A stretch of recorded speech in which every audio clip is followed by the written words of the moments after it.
2019 ಲೋಕಸಭಾ ಚುನಾವಣೆಯಲ್ಲಿ ಇಡೀ ರಾಜ್ಯದ ಗಮನ ಸೆಳೆದಿದ್ದು ಮಂಡ್ಯ ಲೋಕಸಭಾ ಕ್ಷೇತ್ರ. ಕಾರಣ ಅಲ್ಲಿ ಸ್ಪರ್ಧೆ ಮಾಡಿದಂತಹ ಸ್ಪರ್ಧಿಗಳಿಂದ ಈ ಸಲ ಕೂಡ ಅಂಥದ್ದೇ ಒಂದು ಸುಳಿವು ಸಿಗ್ತಾ ಇದೆ. ಸುಮಲತಾ ಅವರು ಆಡಿದಂತಹ ಒಂದು ಮಾತು, ಅವರ ಸ್ಪರ್ಧೆ ಅಲ್ಲಿಂದಲೇ ಬಹುತೇಕ ಖಚಿತ ಅನ್ನೋದು ಬಿಂಬಿತವಾಗ್ತಾ ಇದೆ. ಹಾಗಾದ್ರೆ ಅವರು ಆಡಿದಂತಹ ಮಾತೇನು, ಅದರಿಂದ ಹೇಗೆ ಕನ್ಫರ್ಮ್ ಮಾಡ್ಕೊಳ್ಳೋಕೆ ಸಾಧ್ಯ ಇದೆ ಅಂತ ಬನ್ನಿ ನೋಡ್ಕೊಂಡು ಬರೋಣ. ಮಂಡ್ಯ ಕ್ಷೇತ್ರದಲ್ಲಿ ರೆಬಲ್ ಲೇಡಿ ಫುಲ್ ಆಕ್ಟಿವ್. ತಾಲೂಕುವಾರು ಹಿತೈಷಿಗಳ ಬೆಂಬಲಿಗರ ಸಭೆ.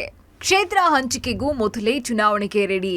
2019 ಲೋಕಸಭಾ ಚುನಾವಣೆಯಲ್ಲಿ ನಿಖಿಲ್ ಕುಮಾರಸ್ವಾಮಿ ವಿರುದ್ಧ ಸಂಸದೆ ಸುಮಲತಾ ಅಂಬರೀಶ್ ಅಭೂತಪೂರ್ವ ಗೆಲುವು ಸಾಧಿಸಿದ್ರು. ಇದೀಗ ಈ ಬಾರಿಯ ಲೋಕಸಭಾ ಚುನಾವಣೆಗೂ ಮುನ್ನವೇ ಜೆಡಿಎಸ್ ಹಾಗೂ ಬಿಜೆಪಿ ಮೈತ್ರಿ ಮಾಡಿಕೊಂಡಿದೆ.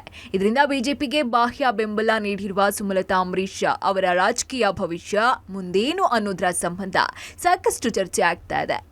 ಇಷ್ಟು ದಿನ ಮಾಧ್ಯಮಗಳ ಮುಂದೆ ಕಾದು ನೋಡಿ ಮುಂದೆ ಏನ್ ಆಗತ್ತೆ ಅಂತ ಹೇಳ್ತಿದ್ದಂತಹ ಸಂಸದೆ ಸುಮಲತಾ ಲೋಕಸಭಾ ಚುನಾವಣೆಯ ಪ್ರಚಾರ ಆರಂಭಿಸುವ ಮಾತನ್ನ ಹಾಡಿದ್ದಾರೆ. ಕಳೆದ ವಾರವಷ್ಟೇ ಬೆಂಗಳೂರಿನ ತಮ್ಮ ನಿವಾಸದಲ್ಲಿ ತಮ್ಮ ಆಪ್ತರು ಹಾಗೂ ಬೆಂಬಲಿಗರ ಜೊತೆ ಸಭೆ ನಡೆಸಿದ್ರು. ಇದೀಗ ಮಂಡ್ಯ ಲೋಕಸಭಾ ಕ್ಷೇತ್ರದ ವ್ಯಾಪ್ತಿಯ ವಿಧಾನಸಭಾ ಕ್ಷೇತ್ರಗಳಲ್ಲಿ ಸಭೆ ಮಾಡಲಿದ್ದಾರೆ. ಈ ಮೂಲಕ ತಮ್ಮ ಜೀವನದ 2ನೇ ಲೋಕಸಭಾ ಕದನವನ್ನ ಎದುರಿಸೋದಕ್ಕೆ ತಯಾರು ಮಾಡಿಕೊಳ್ತಿದ್ದಾರೆ.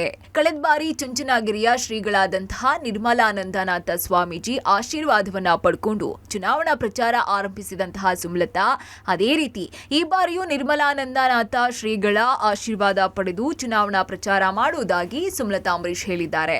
ಆಗ್ಲಿ ಎಲ್ಲ ಚಾಲೆಂಜಸ್ ಫೇಸ್ ಮಾಡಿದ್ದೀನಿ ಲಾಸ್ಟ್ ಟೈಮ್ನು. ಈ ಸತಿನೂ ಅದೇ ಚಾಲೆಂಜಸ್ ಇದ್ರೆ ನಾನು ಫೇಸ್ ಮಾಡೋಕೆ ರೆಡಿ ಇದ್ದೀನಿ. ಫಸ್ಟ್ ಟೈಮ್ ಆಗಿರೋದ್ರಿಂದ ಎಲ್ಲರ ಒಂದು ಅಭಿಪ್ರಾಯವನ್ನ ತಗೊಂಡು ನಾನು ಆ ನಿರ್ಧಾರಕ್ಕೆ ಬಂದೆ. ಖಂಡಿತ ಈಗ್ಲೂ ಸ್ವಾಮಿಗಳ ಒಂದು ಆಶೀರ್ವಾದವನ್ನ ಪಡೆದೇನೆ ನನ್ನ ಒಂದು ಪ್ರಚಾರವನ್ನ ನಾನು ಸ್ಟಾರ್ಟ್ ಮಾಡ್ತೀನಿ. ಅದರಲ್ಲಿ ಎರಡನೇ ಮಾತಿಲ್ಲ. ಯಾರು ಈವರೆಗೂ ನನಗೇನು ನೀವು ಈ ತರ ಮಾಡಬೇಡಿ ಮಾಡಿ ಅಂತ ಏನು ಹೇಳಲಿಲ್ಲ. ಆಶೀರ್ವಾದ ಅಂತೂ ಇದ್ದೇ ಇದೆ.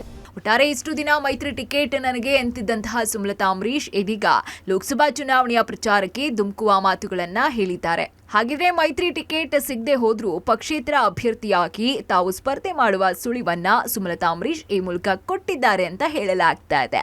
Rohit Devarahalli, public TV, Mandya.